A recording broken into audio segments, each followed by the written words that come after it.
لبيك اللهم لبيك.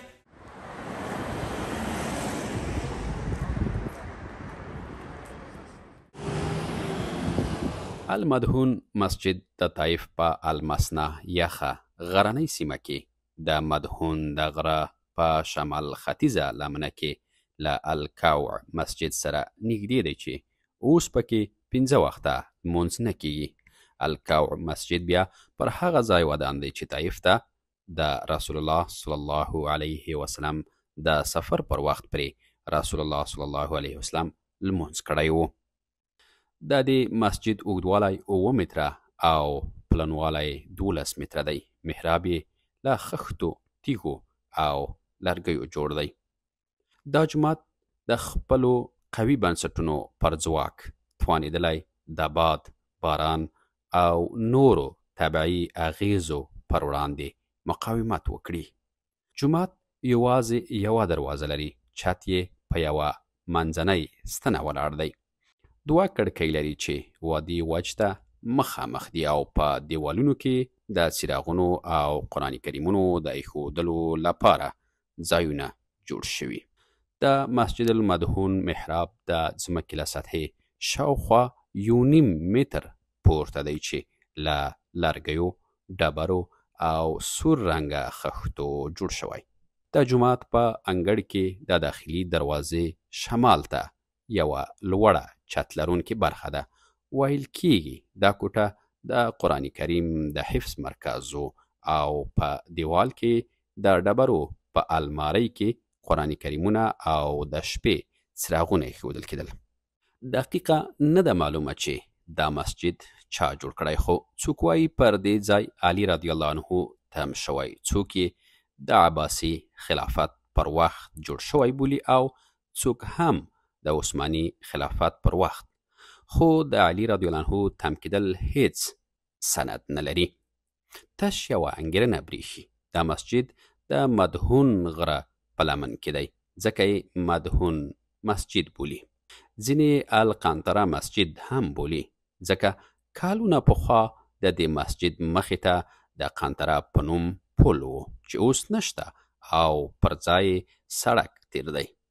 اوس په دې مسجد کې 15 وخته لمونځ نه کیږي او نه یې غاړو ته کوم کور شته، بلکې د غره او عمومي سړک په منځ کې واقع دی.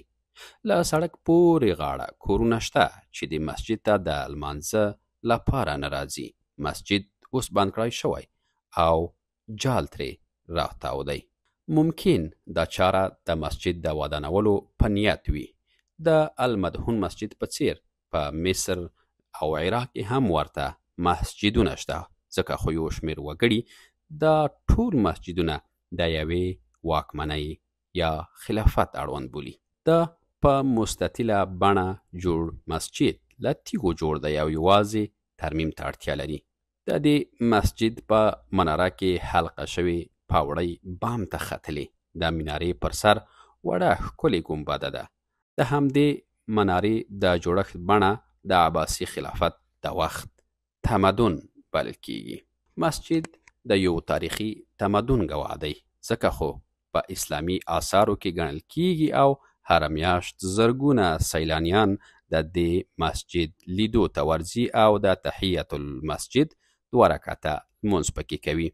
که څه هم اوس ترې جال تاو کړای شوی او د ورننوتو لاره نه لري. له محراب پرته د مسجد د جوړښت بڼه د عثماني خلافت د وخت مسجدونو ته ورګرځي. همدا لامل دی چې په مسجد کې د 2 خلافتونو د معمارۍ د تمدنونو رایوځای کېدو تر اوسه څېړونکي مشکوک ساتلي چې دا مسجد به په عثماني دورو کې جوړ شوی وي که عباسي کې. دا چې طایف د تاریخ په اوږدو کې د خپل ستراتیژیک موقعیت له پلوه د عثماني امیرانو د هستوګنې سیمه پاتې شوي، نو دا مسجد ممکن د وخت د کوم عثماني امیر یا خلیفه په امر جوړ کړای شوی وي. د څېړونکو په باور د عثماني خلافت په وروستیو کې طایف د ستر اقتصادي او سوداګریز مرکز حیثیت درلود او ممکن همغه وخت جوړ شوی وي. ځینې څېړونکي خو د دې مسجد د جوړښت وخت نږدې 2 پیړۍ وړاندې د عثماني خلافت کار بولي. المدهون مسجد اوس د طایف د ښار په څنډه کې د دې ښار د تمدن او پرمختګ نښه ده او تاریخ ته په تیرو کلونو کې د دې ښار د اهمیت کیسه کوي. المدهون مسجد له عداس مسجده یوازې شاوخوا 300 متره وړاندې دی. عداس هغه مسجد دی چې کله د نبوت پر 10 کال رسول الله صلی الله علیه وسلم د طایف لوري ته له زید بن حارثه رضی الله عنه سره ثقیف قبیلې ته د دعوت لپاره ورغی او هغوی په تیږو وویشت. نو د ربیعه د زامنو باغ ته ورغی او دمه شو. د ربیعه زامنو خپل غلام عداس ته انګور ورکړل چې وارې وړي، خو د عداس چې له رسول الله صلی الله علیه وسلم سره څو خبرې وشوې نو په همدې ځای ایمان راوړ او همدلته یې له رسول الله صلی الله علیه وسلم سره لمونځ وکړ او وروسته پر همدې ځای د همدې عداس رضی الله عنه په نوم مسجد ودان شو. له المدهون مسجده لا تاو کړای شوي جاله بریښي چې ممکن د سعودي عربستان حکومت دا مسجد په داسې بڼه تنظیمول غواړي چې راتلونکي کې لا اوسه هم ډیر سیلانیان جلب کړي او حکومت ته عاید ولري.